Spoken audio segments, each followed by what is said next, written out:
বন্ধুরা কেমন আছো তোমরা সবাই? আশা করছি ভালো আছো, আমিও ভালো আছি। রাখিস লাইফস্টাইলে নতুন একটা ব্লগে তোমাদের সবাইকে ওয়েলকাম। অনেক দিন পরেই আবার তোমাদের সঙ্গে একটা ডেলি ব্লগ শেয়ার করছি, মানে আমি সারাদিন কী করি সেটাই তোমাদের সাথে শেয়ার করব। সকালবেলা উঠে দেখো আজকে তাড়াতাড়ি আমার ঘুম ভেঙে গেছে।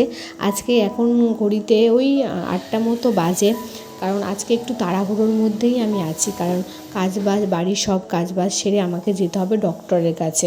মানে অ্যালার্জির জন্য বলেছিলাম যে ডক্টর আমি আগে দেখিয়েছি, কিন্তু সেই ওষুধটা খেয়ে আমার কমছে না, তাই অন্য একটা ডক্টরের অ্যাপয়েন্টমেন্ট নিয়েছি, আজকে সেখানে আবার যাব। তাই দেখো সকালবেলা উঠে আগে আমি চাটা খেয়ে নিয়েছি, যাতে সব কাজ আমি তাড়াহুড়োর মধ্যে মানে তাড়াতাড়ি করতে পারি, কারণ চাটা খেলে আমি একটু এনার্জি পাই। আগে যেন আমার চায়ের একদমই নেশা ছিল না, আমি চা খেতামই না। ওই সকালবেলা হরলিক্স নাই, যে বর্নভিটা, কোনো দিনও তোমার হচ্ছে ছাতু, এসবই খেতাম। কিন্তু কদিন চা খেয়ে খেয়ে এমন অভ্যাস হয়ে গেছে যে সকালবেলা উঠে, আর সত্যি বলতে চাটা খেলে না আমি একটু মানে খুব এনার্জি পাই। সব ঘুম থেকে তো উঠতে ইচ্ছা করে না, তারপরে ঘুম থেকে উঠে ব্রাশ করে যেই চাটা খাই সেই একটু রিল্যাক্স ফিল করি, আর আমার কাজেও মানে সব কাজ করতেও ভালো লাগে। তারপরে দেখো আজকে করব হচ্ছে বরবটি ভাজা। আজকে আর আলু দেবো না, ছোটো ছোটো করে বরবটি ভাজা। এটা আমার মা করে, এটা খেতে খুব ভালো লাগে, যে রাজদীপও খেতে খুব ভালোবাসে, তাই ভাবছি আজকে কুচি কুচি করে বরবটিগুলোকে ভাজা করব। আর করব হচ্ছে মাছ।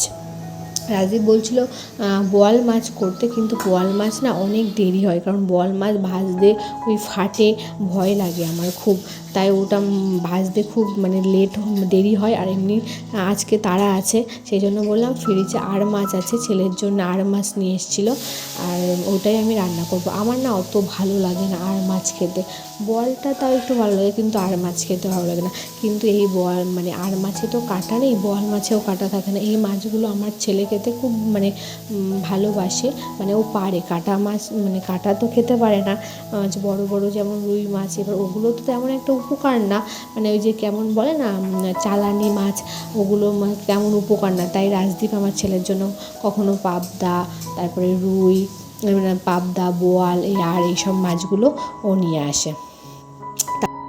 বন্ধুরা মানে আমি না ভুল করে প্রথম থেকেই বলছি যে এটা বরবটি ভাজা, সরি এটা হচ্ছে না ভেন্ডি ভাজা। আমার না বরবটি আর ভেন্ডির মধ্যে গুলিয়ে যায়, তোমরা কিছু আবার মাইন্ড করো না। আমি আবার সকালবেলা মানে আমি জানো না, মানে ঘুম থেকে তো উঠতে আমার ইচ্ছাই করে না, কিন্তু ওই যে কাজের প্রেশার থাকলে বলে না ঘুম ঠিকই ভেঙে যায়।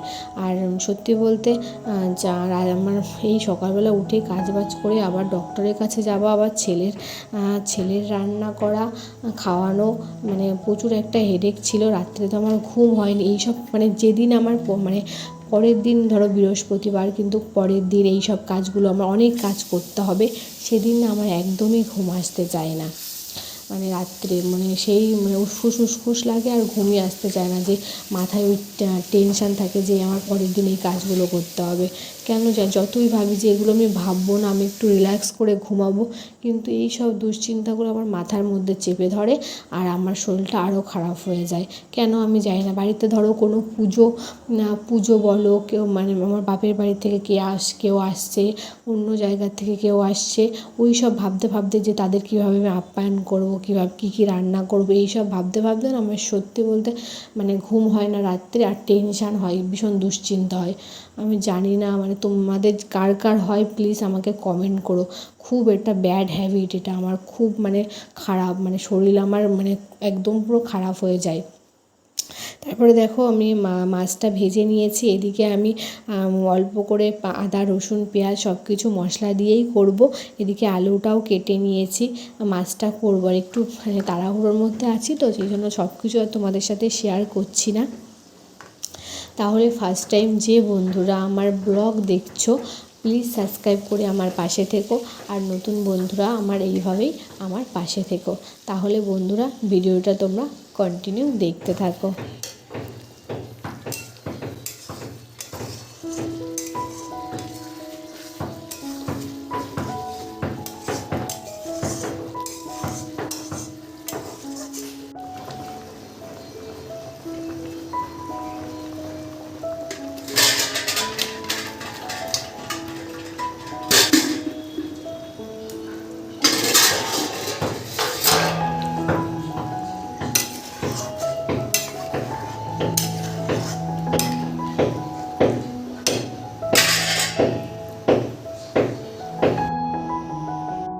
তারপরে বন্ধুরা রান্নাবান্না করে না আমি বেরিয়ে গেছিলাম ডক্টরের কাছে, কারণ রাজদীপ অফিসে যাবে, ও আমাকে মানে ডক্টরের কাছে রেখে ও চলে যাবে অফিসে, আর আমি ডক্টর দেখিয়ে মানে অটো করে বাড়ি চলে আসবো। সেই জন্য তাড়াহুড়োর মধ্যে ছিলাম, সেই জন্য আর সব কিছু তোমাদের সাথে শেয়ার করতে পারিনি।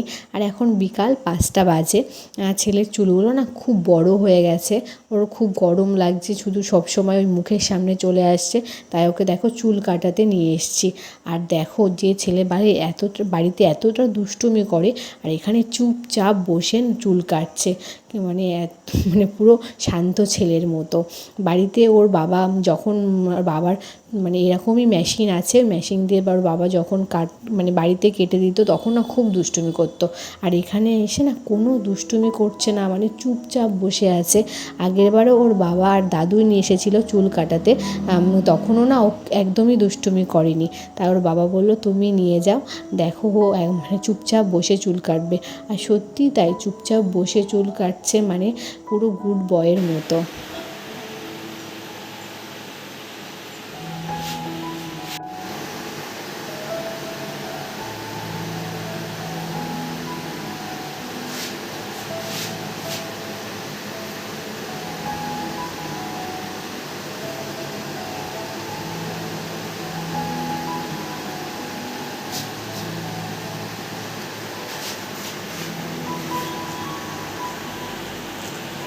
আমি তো ভয় পাচ্ছিলাম যে কী করবে, ওখানে গিয়ে যদি দুষ্টুমি করে, মাথা টাথা যদি কেটে দেয়, যদি কাটতে না দেয়।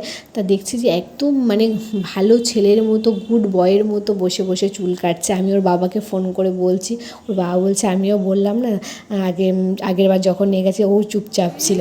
দেখো আমার ছেলে ছোটো ছোটোই একটু বেশি ছোটো ছোটো করেছে, কারণ ওর চুল না খুব বাড়ে, মানে তাড়াতাড়ি বেড়ে যায়, সেই জন্য একদম একটু ছোটো ছোটোই আমি করতে বলেছি।